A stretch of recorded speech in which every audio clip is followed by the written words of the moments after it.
Hey, Eddie Fish. It's still the 3rd of February 2018. And can't get away from this video here because there is a lot being said here. So I went back and to look in on the chips. Now we can metaphorically and literally can interpret chips as many things. The implantable chips and so forth. Computer chips, you know what I mean.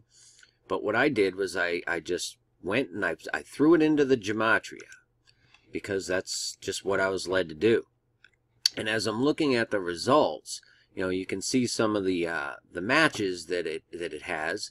But it came to me that what we're looking at here is the communications going on in this dark world, right? On the dark end of it, we're seeing a communication that's obvious to me, that they are telegraphing an event, a series of events, something that is going to be a paradigm changing shift. I mean, this is coming upon us, right?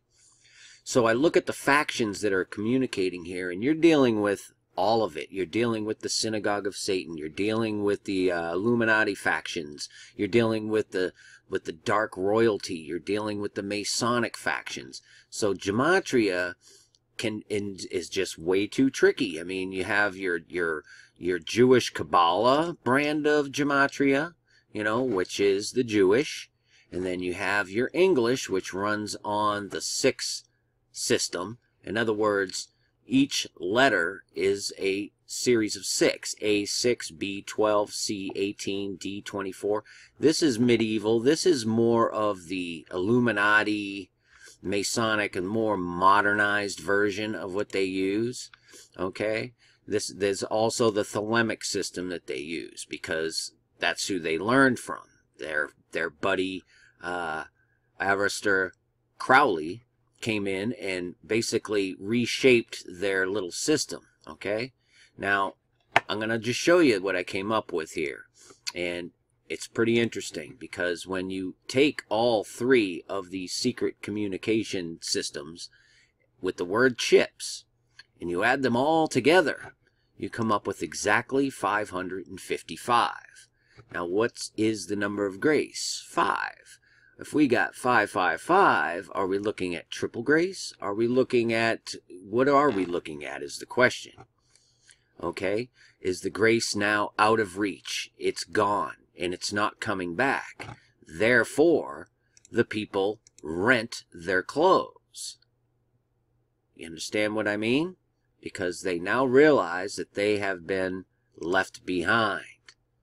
Okay? Then you have this guy right up here. He's sitting there, and everyone is just freaking out around him, murdering each other. And he's being completely and utterly ignored. He's got these 5 stars in front of him here. And his name is Chris Elliott. Now, very interestingly here, Christopher, is derived from, on a Christian basis, means bearer of the anointed one. And it's a Greek in origin, bearer of the anointed one. Now, it goes into the Roman Catholics and whatnot, but nonetheless, this is where the name derives from. Bearer of the Anointed One. And Elliot is, my God is Jehovah. And that derives from Elijah. Okay? So we have this guy sitting here being completely ignored, whose name is, I mean, you can't make this stuff up. My God is Jehovah, the bearer of the Anointed One. And they are completely ignoring him. And when we look a little further into it, to the story of St. Christopher, okay, he was apparently, in the legend now, a giant Canaanite, 18 feet tall, named Reprobus. He was looking to serve the mightiest king of all, so he served a Canaanite king. But he noticed the Canaanite king was afraid of the devil, so he went looking for the devil to serve. And he found him, and the devil he saw was afraid of Jesus Christ. So he went searching for Jesus. And he found a hermit that taught him the ways of Jesus. and so he decided to serve God, helping people across a dangerous river. And one day a child asked him to help him across. It was high in floodwaters, and he attempted the crossing and found the child to be far heavier than he looked. Finally made it to the other side and told the child, "You were so heavy, it was as if I carried the whole world across the river." The child replied, "You didn't carry the world, but the maker of it," and revealed himself to be Christ. Thus the name Christopher, the bearer of Christ. Okay? Later in the story, though, Christopher visited the city of Lycia and comforted persecuted Christians there and preached the gospel. Amen. Converting thousands. The pagan king tried to stop him by tempting him with riches and even sent 2 women to lure him into sin. But he converted them, the 2 prostitutes, to Christianity.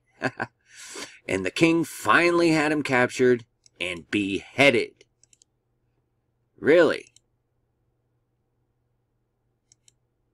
That's interesting. Hell. That's the world, folks. This is what's coming. For the time being, you got grace. Thank God. Thank Jesus. And seek him. He wants to know you. And he can bring you out of this. He's the only one. Okay? So, yeah. Hell on earth. That's what's coming. You need Jesus. I cannot stress it enough. Please seek him today if you do not know him, and if you do, cleave to him. Peace and grace to y'all.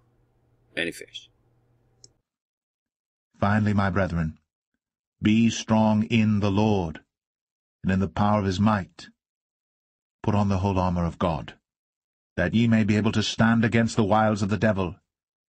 For we wrestle not against flesh and blood, but against principalities, against powers, against the rulers of the darkness of this world, against spiritual wickedness in high places. Wherefore take unto you the whole armour of God,